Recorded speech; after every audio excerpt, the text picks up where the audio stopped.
तो last class में हमने क्या किया था ना, ये वैसे मैं बता दूं, ये पार्ट 2 है तुम्हारा टाइप्स ऑफ रिलेशन का, ठीक है।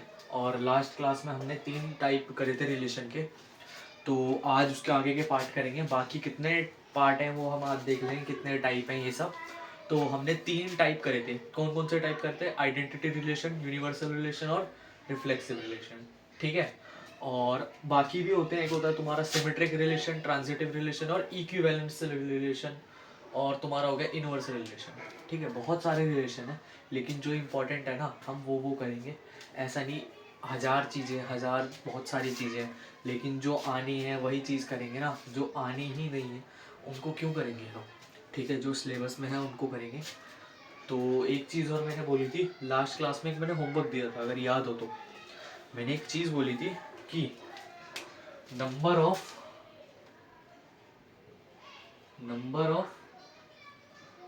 Reflexive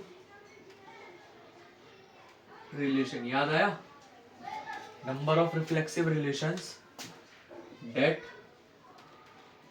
can be defined from, कहाँ से डिफाइन करने के लिए बोला था मैंने? हम जितने टाइप करेंगे हम कहाँ से करेंगे? From set A to set A, यानी from set A to set A. इसका मैंने पूछी थी कितनी बनेंगी, तो इसका किसी ने जवाब नहीं दिया। पता लगाया या देखा कि कैसे होगा?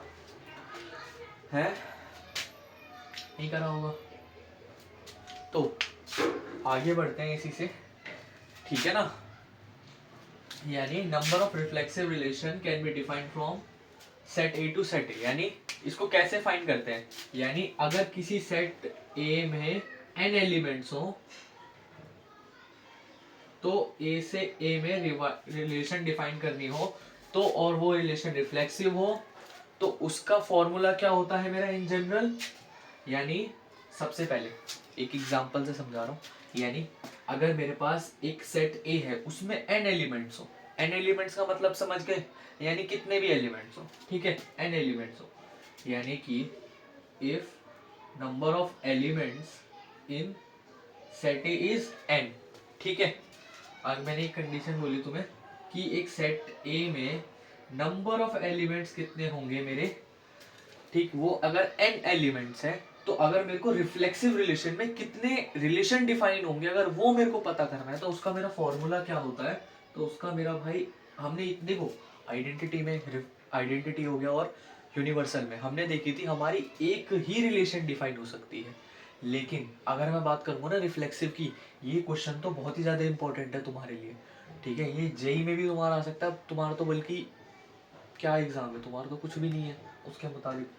लेकिन अब क्या हो रहा है धीरे धीरे भाई, एग्जाम में तुम्हारा भी जैसे एग्जाम है ना, जैसे तुम्हारा जो लीट एग्जाम है ना, तो उसमें भी क्या हो रहा है धीरे धीरे करके तुम्हारा सिलेबस और जो चीज़ें हैं ना वो थोड़ी जे की बहुत ज़्यादा क्लोज आती जा रही है। तो ये चीज़ें बहुत ज़्यादा पूछी जा सकती हैं, ठीक है ना। तो बहुत क्वेश्चन में कराए थे मैंने, बंदे यार पागल होगा, अरे ये कैसे होगा, ये कैसे होगा। अरे भाई वो क्वेश्चन ही ऐसे है। JEE का मतलब ही क्या है तुम्हारा? वो क्वेश्चन जब तक तुम्हें पागल ना करे, वो जब तक तुम्हें बता ही नहीं कि ये JEE का क्वेश्चन है, तुम करोगे कैसे? तो यही सेम केस इसमें है, ठीक है। मैं वापस इस टॉपिक पे आता हूँ कि अगर मेरे को फाइंड करने हो number of reflexive relation that can be defined from set A to set A, ये चीज मैंने बोली थी टाइप्स ही कराने से पहले कि हम क्या पढ़ेंगे? रिलेशन ऑन सेट ए पढ़ेंगे, ठीक है ना। तो उसी के अकॉर्डिंग मैंने क्या बोला, अगर मेरे पास कोई एक सेट ए है, ठीक है, उसमें कितने नंबर ऑफ एलिमेंट्स है मेरे को नहीं पता, मैंने बोल दिया वो n एलिमेंट्स है उसमें, ठीक। और मैंने बोला if number of element in set A is equal to n, तो अगर मेरे को फाइंड करना हो number of relation, sorry number of reflexive relation from that can be defined from set A to set A, तो उसका मेरा एक फॉर्मूला होता है इन जनरल। क्या फॉर्मूला होता है? 2 उसकी पावर, 2 की पावर n स्क्वायर, ध्यान से सुनना, 2 की पावर n स्क्वायर माइनस में n, 2 की पावर n स्क्वायर माइनस में n, ये मेरा फॉर्मूला होता है, ठीक है। ये 2n स्क्वायर माइनस 2 की power n square minus n, ये मेरा फॉर्मूला होता है number of reflexive relation find करने के लिए। क्या फाइंड करने के लिए? नंबर ऑफ रिफ्लेक्सिव रिलेशन, कितने रिलेशन बन सकते हैं हमारे किसमें? रिफ्लेक्सिव रिलेशन में। तो तो ये मेरा एक फॉर्मूला होता है। और अब जो तुम्हारे जितने भी टेस्ट लूंगा ना मैं, और जितने टेस्ट होंगे सारे इसी के बेस्ड पे होंगे। यानी अब जो अगला टेस्ट है तुम्हारे जैसे सैटरडे संडे को होगा, तो उसमें जितने क्वेश्चन कराऊंगा मैं, ठीक है ना, जितने जितने क्वेश्चन कराऊंगा, मतलब जितने टेस्ट में क्वेश्चन दूंगा ना मैं, वो सारे के सारे तुम्हारे टाइप से हैं, सारे के सारे। अब वो ये मत बोलते ना सर ये आपने ये तो फॉर्मूला बताया नहीं था, ये मैंने चीख चीख के अभी बता दिया कि भाई 2 की पावर n स्क्वायर माइनस 2 की power n square minus n, ये मेरा फॉर्मूला होता है रिफ्लेक्सिव का। अगर मेरे को नंबर वो बताना हो, नंबर ऑफ आइडेंटिटी रिलेशन कितनी होती है, तो उसमें मेरा क्या होता है, एक ही रिलेशन बनता है, तो उसमें मेरा क्या होगा 1, यूनिवर्सल में भी 1। लेकिन अगर मैं बात करूंगा रिफ्लेक्सिव की, तो यहां से थोड़ा चेंज हो जाता है। यहां से मेरा क्या चेंज हो जाएगा, यहां से अगर मेरे को number of reflexive relation find करना होगा, तो वो मेरा क्या हो जाता है 2 की पावर n स्क्वायर माइनस में n, क्या हो जाएगा 2 की पावर n स्क्वायर माइनस में n, ठीक है। तो ये एक छोटा सा डिफरेंस है, और ये जो चीज मैंने होमवर्क दिया था, इसका कैसे वो एक्सप्लेनेशन है ना, ये चीज मैं नहीं दूंगा, ठीक है। सिलेबस हमारा बहुत ज़्यादा है, एक एक चीज़ का मैं बहुत ज़्यादा डिटेल्ड में जाता जाऊँगा ना, वैसे ही मैं 3 चैप्टर में डिटेल्ड में चला गया भाई, 6 क्लास चली गई, तो ऐसा नहीं जाने दूंगा मैं अब, ठीक है। वैसे भी तुम्हारे एग्ज़ाम भी जल्दी आने लग गए अब, जो तुम्हारे एग्ज़ाम है भाई वो तुम्हारा एग्ज़ाम ही जल्दी हो गया। पहले तुम्हारा लीट मई में होता था, अब पता नहीं कह रहे मार्च अप्रैल में। तो यार सिलेबस भी जल्दी जल्दी करना है, ये जो मैं बना रहा हूँ ना इसीलिए बना रहा हूँ कि अगर वहाँ समझ नहीं आया तो यहाँ समझ आ जाएगा, ठीक है ना। तो यहाँ तक कोई डाउट है तो बताओ, ठीक है ना, कर लो, नोट कर लो, फिर आगे बढ़ते हैं, ठीक है। ठीक है, नोट तो कर ही लिया होगा। आगे बढ़ते हैं हम किस पे, अपने चौथे रिलेशन पे। आगे बढ़ते हैं हम अपने किस पे, चौथे रिलेशन पे, जो कि मेरा क्या है, जो कि मेरा है क्या है,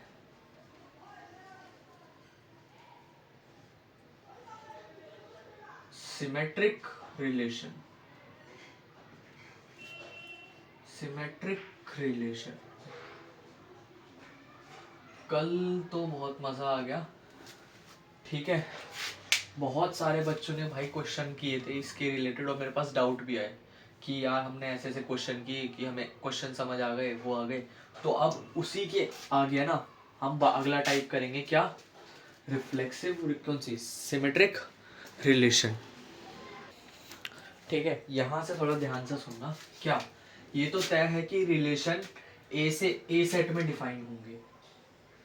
यहाँ जो हम रिलेशन पढ़ रहे हैं, वो टाइप ऑफ रिलेशन, जितने टाइप ऑफ रिलेशन पढ़ रहे हैं, वो ए से ए में डिफाइन होने वाले रिलेशन की बात कर रहा हूँ मैं, ठीक है। आज जितनी भी बात कर रहा हूँ, सेट ए से सेट ए में डिफाइन हो जाने वाले रिलेशन की बात कर रहा हूँ, ठीक है। तो ये एक मेरा रिलेशन है आर, जो सेट ए से ए में डिफाइन की गई है। अब सेट ए के एलिमेंट्स कौन से हैं, क्या है बताओ, सेट ए के एलिमेंट्स क्या है, हमारा मुन्ना भैया, काली भैया, और मुन्ना भैया, काली भैया, और क्या लोगे, मुन्ना भैया, काली भैया, और क्या लोगे तुम, और गुड्डू भैया। मुन्ना भैया, कालीन भैया, गुड्डू भैया, मिर्जापुर के ले लिए हमने, ठीक है, ठीक है। मुन्ना भैया, कालीन भैया, और गुड्डू भैया, मिर्जापुर के मैंने कैरेक्टर ले लिए, ठीक है। इससे थोड़ा इजी हो जाएगा, मैंने बताया ना नाम से सीखेंगे तो जल्दी आ जाएगा, वरना चंटू घंटू बंटू भी ले सकता था मैंने कहा थोड़ा अलग लेते हैं। अब मैंने क्या बोला, ए से ए में सिमेट्रिक रिलेशन हमें ध्यान से समझनी है, ठीक है, कि वो होता क्या है। सिमेट्रिक रिलेशन होता क्या है, सिमेट्रिक रिलेशन वो रिलेशन होती है, ठीक है, सिमेट्रिक रिलेशन वो रिलेशन होती है, सिमेट्रिक रिलेशन वो रिलेशन होती है जिसमें अगर क्या, अगर मुन्ना भैया कालीन भैया से रिलेटेड है, अगर मुन्ना भैया कालीन भैया से रिलेटेड है, मैंने क्या बोला, अगर है, ये नहीं बोला होगा ही, अगर है तो कालीन भैया को भी मुन्ना भैया से रिलेटेड होना चाहिए, अगर मुन्ना भैया कालीन भैया से रिलेटेड है तो कालीन भैया को भी मुन्ना भैया से क्या होना चाहिए, रिलेटेड होना चाहिए। ठीक है, इतनी सिंपल सी बात है बस।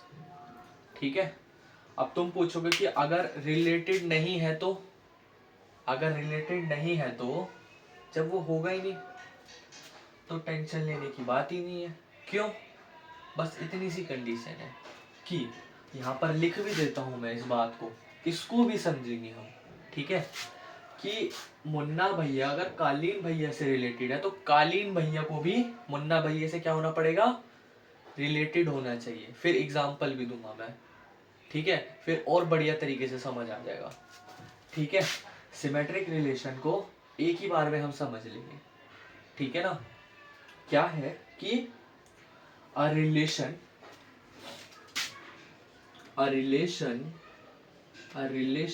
आर सच डेट, उसको वैसे ही लिख दूं मैं, उसी फॉर्म में लिख देता हूं। A relation R such that is defined to such A to A is said to be symmetric, अरे यार बाइक में लिख दिया, be symmetric if A, B, if A, B is present in the relation, then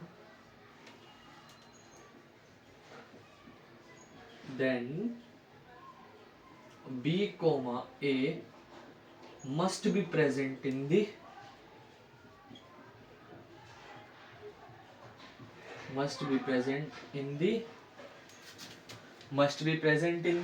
या फिर must be belongs to कर लो, must be belongs to, अगर A, B भी रिलेशन में हो, इसको भी ऐसे लिख लो है तो फिर ठीक है, इससे और वो हो जाएगा, इतना लिखने की जरूरत नहीं पड़ेगी। ठीक है, क्या बोला मैंने, अगर मुन्ना भैया अगर पेच फंसाएंगे किससे, कालीन भैया से, तो कालीन भैया भी पेच फंसाएंगे किससे, मुन्ना भैया से। अगर तुम मुझसे रिलेटेड हो तो मैं तुमसे ना हूं, वो रिलेशन सिमेट्रिक नहीं होगी। ठीक है, अगर तुम मुझसे हो, मैं तुमसे हूं, तो रिलेशन सिमेट्रिक होगी। ठीक है, यह चीज मैंने क्या बोला, एक और एग्जांपल लेते हैं। मान लो कि ये एक मैंने ले लिया मोनू। ठीक है, ये एक मैंने ले लिया मोनू, और एक मैंने क्या ले लिया, एक मैंने ले ली आयशा ले ली, चलो ठीक है, आयशा ले ली मैंने, ईशा ले लो तुम, आयशा ले लो, जो भी, मैंने ईशा ले ली।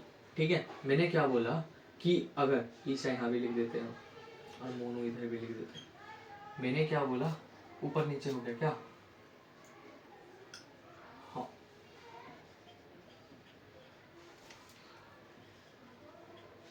मैंने क्या बोला कि अगर मोनू रिलेटेड है किससे, ईशा से, तो ईशा भी रिलेट होगी किससे, मोनू से। ठीक है, ये सिंपल सी बात है। अगर मुन्ना भैया कालीन भैया से रिलेटेड है तो कालीन भैया को भी मुन्ना भैया से क्या होना पड़ेगा, रिलेटेड ही होना पड़ेगा, तो वो मेरा क्या कहलाएगा, सिमेट्रिक रिलेशन कहलाएगा। ठीक है, ये होता है हमारा सिमेट्रिक रिलेशन। ठीक है, बस ये इतनी सी बात है जो हमें समझनी है। ठीक है, यहाँ तक अगर कोई डाउट है तो बताओ, समझ में आ गई बात। ये डेफिनेशन है तुम्हारी सिमेट्रिक रिलेशन की। ठीक है, अगर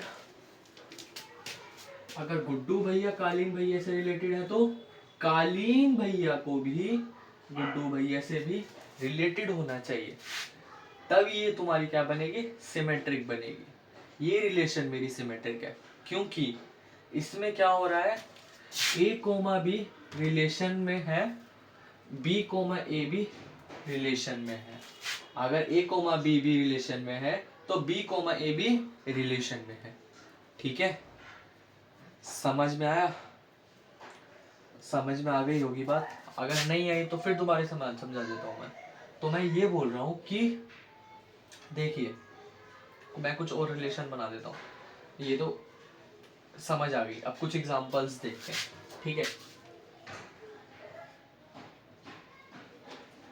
ठीक है, अब कुछ एग्जांपल्स देखते हैं। पहला क्या लेंगे हम, क्या एग्जांपल लोगे?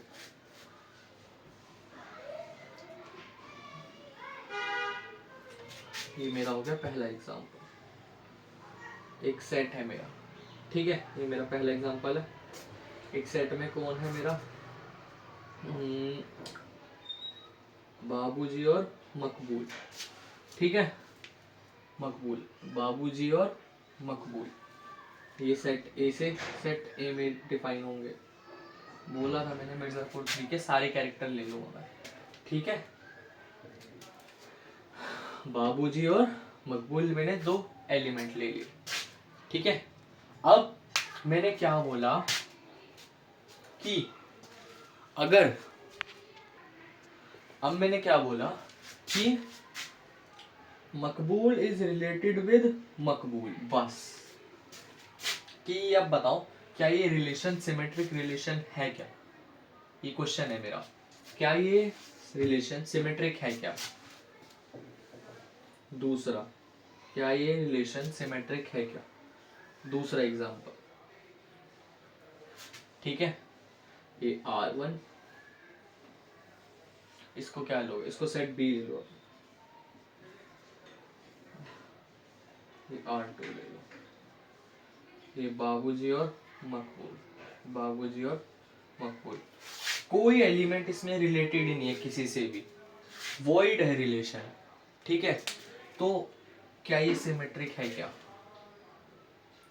बताओ, दिमाग लगाओ, ठीक है? तीसरा,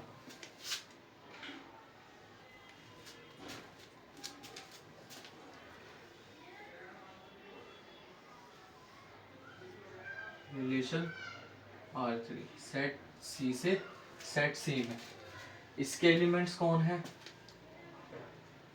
गुड्डू भैया और स्वीटी और मुन्ना भैया, ये तो 3 हो गए।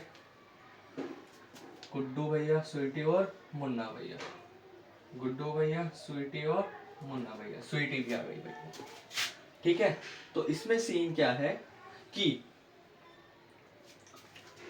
गुड्डू भैया is related to Sweety, Sweety is related to Guddu भैया, एंड मुन्ना भैया इज खुद से ही रिलेटेड है बेचारे, मुन्ना भैया इज रिलेटेड टू मुन्ना भैया। तो आर, अब ये बताओ क्या मेरी R3 मेरी सिमेट्रिक रिलेशन है या ना? इन, ठीक है, ये 3 आ गए। एक और ले लें, सेट D ले लेता हूं मैं,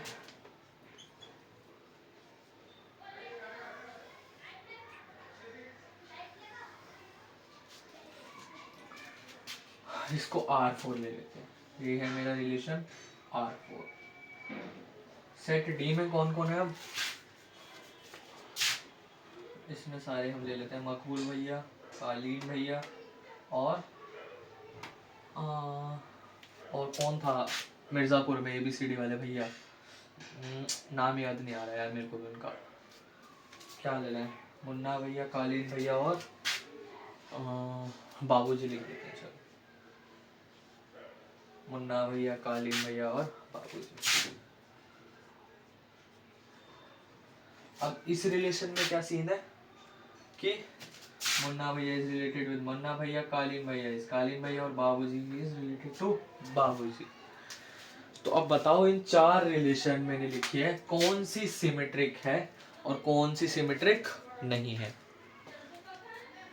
नहीं है, बताओ बताओ। यहाँ पे एक एक करके करते हैं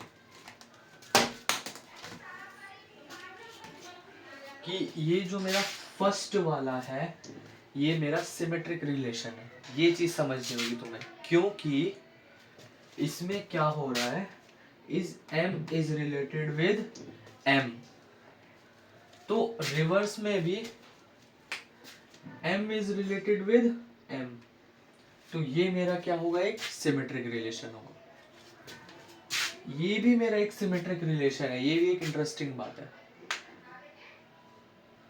लोग पागल खा जाएंगे, चकमा खा जाएंगे कि ये सिमेट्रिक नहीं है, ये सिमेट्रिक रिलेशन है ये भी, क्योंकि रिलेशन R2 क्या है, वो एक वॉइड रिलेशन है। रिलेशन R1 क्या है, इसमें क्या है, एलिमेंट m, m है बस। क्या है, रिलेशन m, m है बस। और इसमें क्या हो रहा है कि डेफिनेशन में हमारी क्या लिखा है, इफ ऐसा हो कि तब ऐसा होगा, तो तब ऐसा होना चाहिए, अगर ऐसा ना हो तब ऐसा नहीं। ठीक है, यानी कि अगर मेरा m रिलेटेड है m से, तो m को भी रिलेट होना पड़ेगा किससे, m से। तो क्या ये हो रहा है, हो रहा है, रिवर्स में हो रहा है ना, रिलेशन तो बन रहा है ना, इसको रिवर्स में करके थोड़ा ना दिखा देंगे रिलेशन में। ठीक है, अब अगर मैं तीसरे की बात करूं, ठीक है, तो G S से रिलेटेड है, S G के साथ रिलेटेड है, और M मेरा M से रिलेटेड है, तो ये मेरा सिमेट्रिक रिलेशन होगा। तो ये भी मेरा क्या है, ये भी मेरा सिमेट्रिक है, ये भी मेरा सिमेट्रिक है, ये भी मेरा सिमेट्रिक है। काई को हो गई, बताओ क्यों हो गई। अगर G S से है तो S भी G से है, M M से है तो M भी M से है। ठीक है ना, अगर मैं उसको रिलेशन में लिख दूं, अगर मैं इन सबको किस में लिख दूं, तुम्हारा रिलेशन में लिख दूं सेट 3 को एक बार, तो वो कैसा बनेगा, ये बनेगा ना, G अगर S से रिलेटेड है तो S भी रिलेटेड है G से, और अगर M रिलेटेड है किससे, M से, तो दोबारा M रिलेट होगा किससे, M से। अब इसको जब एक ही सेम आ रहा है तो इसको हम दोबारा लिखेंगे, नहीं लिखेंगे। ठीक है, क्यों, क्योंकि अगर हमारा एक ऑर्डर्ड पेयर सेम है तो हम उसको लिखते हैं, दोबारा नहीं लिखते। ठीक है, तो यही चीज मैंने बोली कि ये बताओ क्या ये सिमेट्रिक होगी ना, ये सारी सिमेट्रिक होंगी। तो इसको चाहे तुम रोस्टर फॉर्म में लिख दो, यानी ठीक है, अगर मैंने बोला अब बताओ मुन्ना भैया मुन्ना भैया से रिलेटेड है इसमें, और कालीन भैया भी कालीन भैया से, और बाबूजी से रिलेटेड है। तो सब में ये चारों के चारों जो एग्जांपल है ना तुम्हारे, ये चारों के चारों सिमेट्रिक रिलेशन है, ये चारों के चारों सिमेट्रिक रिलेशन की डेफिनेशन को सेटिस्फाई कर रहे हैं। ठीक है, उसमें मैंने क्या किया था ना, क्लास में मैंने तुम्हें सिंपल बता दिया था। क्लास में सिंपल क्या बताया मैंने तुम्हें सिंपल बता दिया। अगर मैंने उसमें चंटू बंटू लेते, मैंने क्या बोलता, अगर चंटू मेरा रिलेटेड है किससे, घंटू से, तो घंटू को भी रिलेट होना पड़ेगा किससे, चंटू से। अब इसमें क्या हो रहा है, हमने ये चीज देखी कि अगर मेरा M रिलेट हो रहा है किससे, M से, रिलेशन बना रहा है, अगर रिलेशन बना रहा है तो रिवर्स में भी किसको, मुन्ना भैया को रिलेट होना पड़ेगा किससे, मुन्ना भैया से। अब सेम सेकंड में हमने क्या करा, जब ये कोई रिलेशन बना ही नहीं रहा, वॉइड रिलेशन है, तो ये भी मेरा किस में काउंट होगा, एक तुम्हारा सिमेट्रिक रिलेशन में। ठीक है, और तीसरे में क्या देखा हमने कि गुड्डू भैया किससे रिलेशन बना रहे हैं, स्वीटी से, और स्वीटी भी फिर किससे रिलेशन बना रही है, गुड्डू भैया से। और तीसरे में क्या देखा हमने कि मुन्ना भैया किससे रिलेट हो रहे हैं, खुद से, मुन्ना भैया से। तो रिवर्स में भी मुन्ना भैया रिलेट होंगे मुन्ना भैया से, होंगे। ठीक है, और चौथे में क्या देखा, चौथे में भी जब हमने ये चीज देख ली, इसमें देख ली, तो वो भी हमारी फिर सेटिस्फाई कर गई। तो ये मेरा क्या होता है ना, ये होता है मेरा सिमेट्रिक रिलेशन होते हैं। ठीक है, आई होप कि ये तुमको बात समझ आ गई होगी। अगर ये मान लो कि अगर यहाँ पे कुछ और ही एक चीज हटा देता, जैसे मैंने क्या बोला, S का G से मैं रिलेशन हटा देता, तो क्या ये जो रिलेशन बनी है, तो अब ये रिलेशन सिमेट्रिक बनी है, नहीं बनी। तो अब ये मेरी क्या होती, नॉट अ सिमेट्रिक रिलेशन। क्यों, क्योंकि S G से अगर रिलेट हो रहा है तो G S से रिलेट नहीं हो रहा। ठीक है, अब ये मेरा क्या है रिलेशन, ये सिमेट्रिक नहीं है। ठीक है, तो ये जब एक रिलेशन कब सिमेट्रिक होता है, और कब नहीं होता मेरे को आई होप आपको आप पे बातें समझ आ गई होगी। तो अब आगे बढ़ते हैं नेक्स्ट रिलेशन पे, ठीक है। रिलेशन नंबर 5 जो कि क्या होती है मेरी ट्रांजिटिव रिलेशन पे। अब समझते हैं ट्रांजिटिव रिलेशन क्या होती है। पहले एक बार मैं डेफिनेशन लिख दूंगा। ट्रांजिटिव रिलेशन, इसको तो आर को पूरा लिख लेना। A relation R is such that defined from A to A, a relation ये A था यार, इसको मैंने I कर दिया। A relation R such that A is defined from set A to set A, ठीक है। From set A to set is said to be transitive relation if इस पे ध्यान देना। if A, B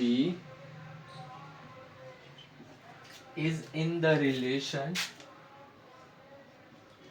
belongs to नहीं is in the relation and B, A is in the relation, then A, C must be present in the relation। इस definition को मैं क्या समझता हूँ कि ये है मेरा A, ये है मेरा B और ये है C। अगर A मेरा B से रिलेटेड हो और अगर B मेरा C से रिलेटेड हो, अगर इतनी कंडीशन मेरी है, अगर इतनी कंडीशन मेरी रिलेशन में प्रेजेंट है, तो उसके बावजूद यानी कि ये कंडीशन मेरी प्रेजेंट होनी आवश्यक है। यानी अगर A मेरा B से रिलेटेड होगा और B मेरा अगर C से रिलेट होगा, तो मेरा A भी किससे रिलेट होना चाहिए? C से। तो यहां पर हमको ये बात समझनी है, ठीक है। ये चीज मैंने थोड़ा सा समझा दिया तुम्हें। अगर A, B रिलेशन में प्रेजेंट है और B, C रिलेशन में प्रेजेंट है, तब ये जरूरी है कि A, C को भी रिलेशन में प्रेजेंट होना चाहिए, तभी उसको हम ट्रांजिटिव रिलेशन बोलेंगे। अगर A, B, C अगर रिलेशन में प्रेजेंट नहीं है, फिर A, C हो या ना हो उससे हमें फिर फर्क नहीं पड़ता, ठीक है। तब वो मेरी क्या रिलेशन ट्रांजिटिव रिलेशन नहीं बोली जाएगी। बस इतनी रिक्वायरमेंट है कि अगर A, B मेरे रिलेशन में है और B, C, इसको C कर लेना यार, ये मेरा गलती से मैंने A लिख दिया। अगर B, C रिलेटेड रिलेशन में है तो A, C भी मेरा किस में होना चाहिए? रिलेशन में होना चाहिए, तभी मेरा वो क्या कहलाएगा? Transitive relation. इसको एग्जांपल लेके करते हैं, ठीक है। यहाँ लिख देते हैं, एक एग्जांपल ले लेते हैं। Consider some relations on set A. कुछ रिलेशन ले लेते हैं ऑन सेट ए में।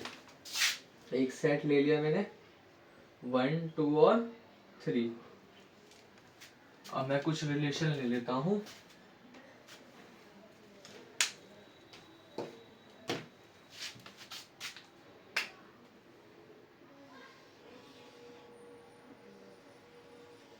ठीक है। बहुत सारे रिलेशन लेंगे तो इसको ध्यान से देखना।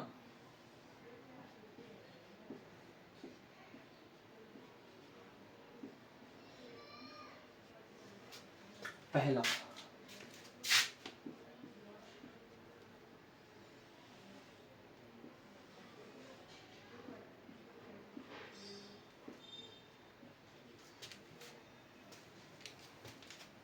पहले में क्या हो रहा है मेरा?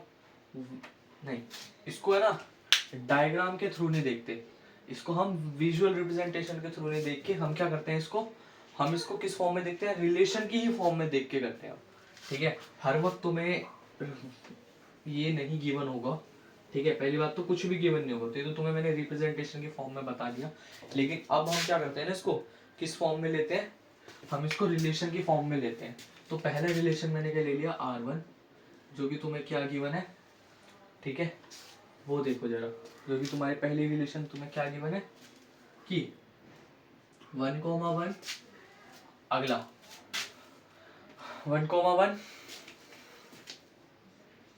और इसको मैंने ले लिया 2,2, इसको मैंने ले लिया 3,1, ठीक है, या तो इसको ले लो तुम 2,3। अगली मेरी रिलेशन मैंने क्या ले लिया,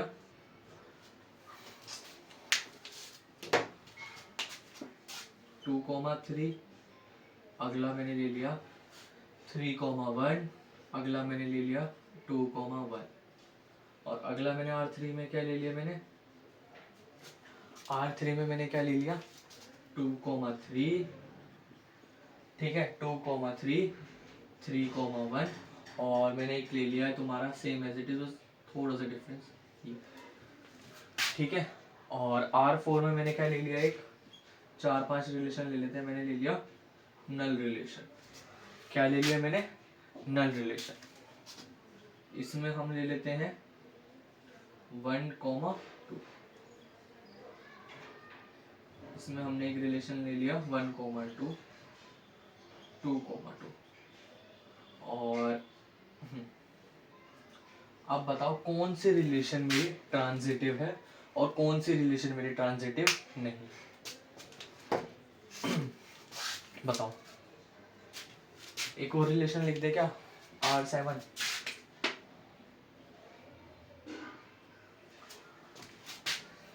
सात हो गई, ठीक है, R7 क्या लिखते हैं हम,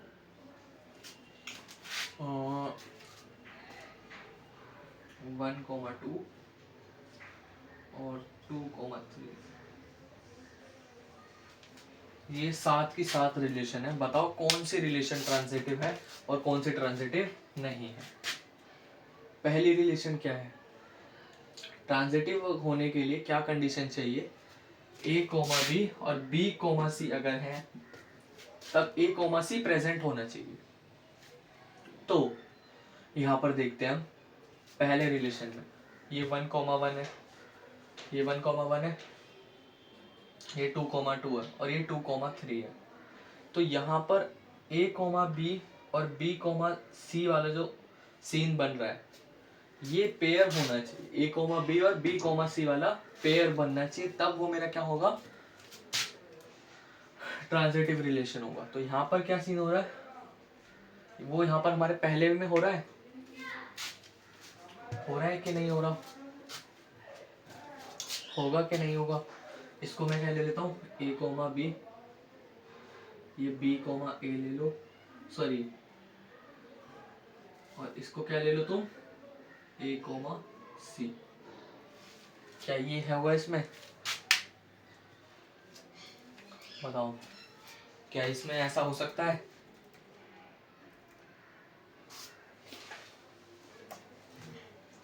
क्या इसमें हम ऐसा कर सकते हैं, नहीं कर सकते। देखो क्या करते हैं हम, इसको तुम A, B ले लो, अगर ये B है तो इसको तुम B, C ले लो, तो इसका मतलब मेरा 2,3 होना चाहिए, 2,3 मेरा प्रेजेंट होना चाहिए। अगर A, B है और B, C है तो A, C भी मेरा रिलेशन होना चाहिए। तो B और A तो बराबर है ना मेरा, तो ये जो मेरा रिलेशन है ये मेरा ट्रांजिटिव है। कैसे कैसे कैसे ट्रांजिटिव है, कैसे ट्रांजिटिव है बताओ। मैंने क्या ले लिया ना, इसमें मैंने A, B को क्या ले लिया, 2,2 ले लिया, और मैंने क्या किया, B, C को मैंने क्या ले लिया, 2,3 ले लिया, और इसमें मैंने ये बोला A और B मेरे क्या है, आपस में इक्वल है। तो मेरे को बताओ क्या इसमें क्या नाम है, A, C भी मेरा क्या वो होगा, इसमें क्या मेरा A, C भी होगा, इसमें A, C का भी मेरा पेयर बन रहा है, और वो की बल्कि मेरा भी है, वो 2,3 भी है। तो अगर कोई सेट में एक बार 2 बार एलिमेंट नहीं लिखते, यानी अगर देखो, मैं एक बार इसको यहाँ पे थोड़ा ध्यान से समझा देता हूँ, उसमें थोड़ा ज़्यादा ही घोच पोच हो गया होगा, मेरे को लग रहा होगा, तो मैं लग ही रहा होगा। ये मेरा 1,1 है, ये 2,2 है, और ये मैंने ले लिया 2,3। अब मैंने क्या बोला ना कि मैंने क्या किया है, इसको मैंने ले लिया a,b, ठीक है, इसको मैंने क्या ले लिया a,b, और मैंने बोला और ये मैंने ले लिया b,c। अब मैंने एक चीज़ बोली कि जो मेरा a और b है वो आपस में क्या है, इक्वल है, वो मेरा क्या है 2 है, और मेरा यहाँ से मेरे को c दिख रहा है, मेरा c क्या है 3 है, ठीक है। तो इसमें मेरे को ए बी का पेयर दिख रहा है और बी सी का पेयर दिख रहा है। अब मेरे को ए सी का पेयर दिखा नहीं दिखा, ए सी का मेरा पेयर क्या बनेगा, ए सी का मेरा पेयर दिखेगा 2,3। तो क्या अगर हमारा कोई एक सेट में अगर दो एलिमेंट सेम हो तो हम उसको एक ही बार लिखते हैं, तो इसीलिए जब वो मेरा प्रेजेंट है तो वो मेरा क्या कहलाएगा, ये ट्रांजिटिव रिलेशन कहलाएगा। अब ये 1,1 कहाँ चला गया, अब ये 1,1 कहाँ चला गया बताओ। हमें क्या देखना है ना, बस हमें ये कंडीशन हमें इसमें लगानी है, अगर ये इसमें हो रही है तो वो मेरी क्या कहलाएगी, ट्रांजिटिव कहलाएगी। इसमें a, b, a आगे पीछे कर दो, उससे हमें कोई डिफरेंस या फिर क्वेश्चन में कोई इफेक्ट नहीं पड़ता, ठीक है। तो बाकी सब, अब बाकी सब भी हमारे ही होगा, यानी अगर ये मेरा a, b है, ठीक है, ये मेरा अगर a, b है, तो ये मेरा अगर b, c है, तो अब मेरा a, c है, इसमें है, देखो a, c है, तो ये रिलेशन भी मेरी क्या है, ट्रांजिटिव है, तो ये रिलेशन भी मेरी क्या है, ट्रांजिटिव रिलेशन होगी, ठीक है ना, क्लियर हो गई बात। अब रिलेशन थर्ड में देखते हैं। अब इसमें क्या हो रहा है कि किसको a, b लोगे, इसको ले लो तुम a और इसको ले लो b, और ये ले लो b, c। अब क्या यहाँ पर a, c हो रहा है, अगर हमें a, c चाहिए तो यहाँ पर 2,1 होना चाहिए। अब यहाँ पर 1,2 हो रहा है, तो इसका मतलब है ये जो हमारा रिलेशन है ये हमारी ट्रांजिटिव नहीं है। This relation is not a transitive relation, ये हमारी ट्रांजिटिव रिलेशन नहीं है। R4 हमारी ट्रांजिटिव है विदाउट एनी डाउट। और यहाँ पर क्या हो रहा है, a, b और b, c है ही नहीं, तो a, c भी नहीं है, तो फिर क्या परेशानी है। जब हमारा क्या है, अगर ये दोनों मौजूद हो तब इसका होना जरूरी है, अगर ये ना हो तो ये हो या ना हो तो हमें कोई टेंशन ही नहीं है, ठीक है, वो अपने आप ही ट्रांजिटिव हो जाएगी। तब ये होंगे तभी इसका होना जरूरी है, तो ये मेरा क्या होगा, ट्रांजिटिव रिलेशन है। अब R5 भी मेरा क्या होगा, ट्रांजिटिव रिलेशन होगा। क्यों, जब इसमें मेरा a, b प्रेजेंट ही नहीं है, b, a ही प्रेजेंट नहीं है, तो ये मेरा ऑलरेडी क्या होगा, ट्रांजिटिव होगा, ठीक है ना। अगला R6, क्या ये मेरी ट्रांजिटिव होगी, बताओ, ये मेरी होगी या नहीं होगी। अगर मैं इसको a, b ले लूं और इसको मैं b, c ले लूं, तो इसमें मेरा a, c है या नहीं है, होगा।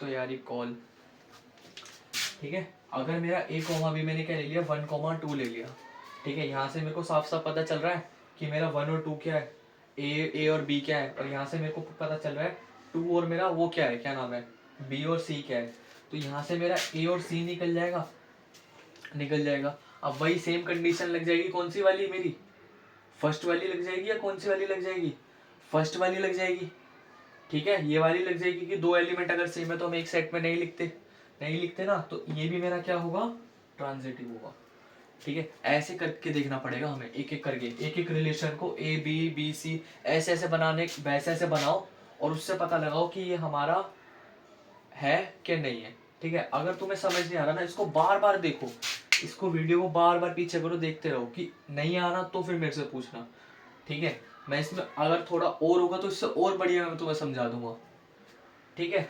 अब मैं इसको बताओ, इसको करता हूँ। अब मैंने क्या बोला, इसको मैं a, b ले लेता हूँ और इसको मैं b, c ले लेता हूँ। अब बताओ, अगर ये मेरा ए कोमा बी है मौजूद है तो ए कोमा सी का भी होना जरूरी है, यानी 1,3 को भी रिलेशन में होना चाहिए, मगर वो नहीं है तो ये मेरा ट्रांजिटिव रिलेशन नहीं है। ट्रांजिटिव रिलेशन की थ्योरी है ना, एक बार फिर से बता रहा हूँ, if A comma B and B comma A present in a relation A, then A comma C must be present in the relation, otherwise ये मेरा ट्रांजिटिव रिलेशन नहीं है। तो अब तक मेरे को लगता है कि तुम्हें ट्रांजिटिव रिलेशन समझ आ गया होगा। मैंने तुम्हें रिफ्लेक्सिव बता दिया और सिमेट्रिक बता दिया और ट्रांजिटिव रिलेशन भी बता दिया। अब जो है ना अगले उसमें सेशन में हम क्वेश्चन ही क्वेश्चन करेंगे, ठीक है, डिटेल में क्वेश्चन करेंगे, ठीक है। अब हमारा कौन सा है लास्ट, हमारा कौन सा बचता है, इक्विवेलेंस रिलेशन, ठीक है। इसमें इतना ही है, ठीक है, इससे ज्यादा हमें और नहीं करना। रिलेशन हमारा यही था, टाइप्स ऑफ रिलेशन, ठीक है। आगे बढ़ते हैं हमारा छठे टाइप पे। छठा टाइप कौन सा है मेरा, छठा टाइप कौन सा है मेरा, छठा मेरा टाइप है इक्विवेलेंस रिलेशन, ठीक है।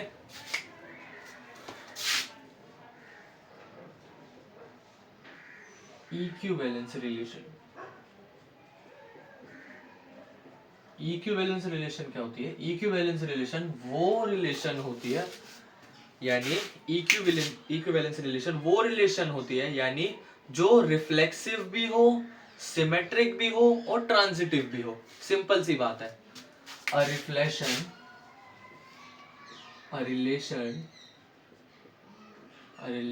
आर इज डिफाइंड, ये लिखना भूल गए, defined from set A to A is said to be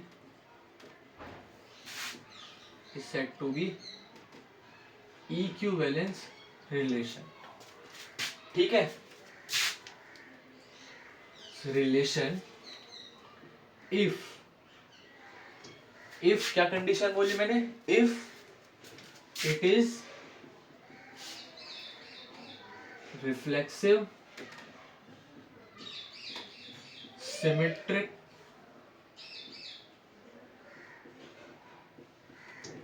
and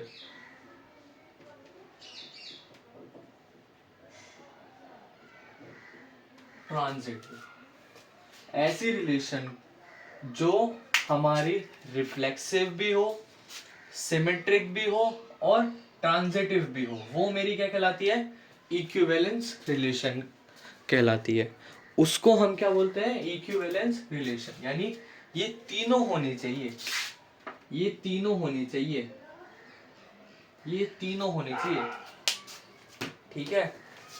अगर ये तीनों होंगी तो वो मेरा क्या कहलाएगा, इक्विवेलेंस रिलेशन, ठीक है। ऐसी रिलेशन जो आपकी रिफ्लेक्सिव भी हो, सिमेट्रिक भी हो, ट्रांजिटिव भी हो, उसको हम बोलेंगे इक्विवेलेंस रिलेशन, ठीक है।